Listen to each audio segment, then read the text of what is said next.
Hello guys, welcome back to our YouTube channel. Today we're going to show you how you can add PayPal payment method to your WooCommerce. So let's begin.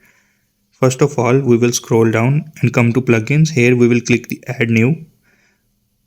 And here we're going to search PayPal. And we're going to click enter. Then this will appear up the WooCommerce PayPal payments. We're going to install it. You can see its ratings and the active installation, and it is also compatible with the version of my WordPress. You can see here it is getting installed.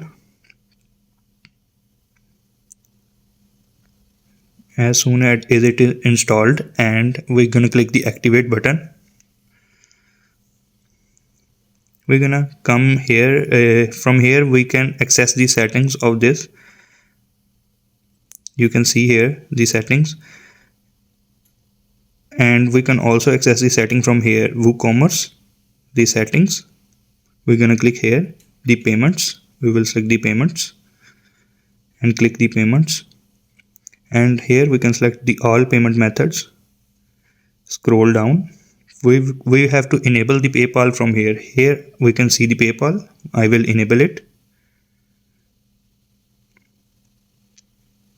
As soon as it enabled, so this will pop up, and here you can see all the payment method and its security level.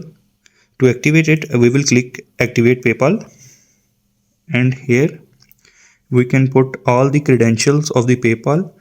It will give the option of email. When you click next, you will put the password and your PayPal will be activated. So here how you can add PayPal to your WooCommerce. Hope you like the video. Thanks for watching.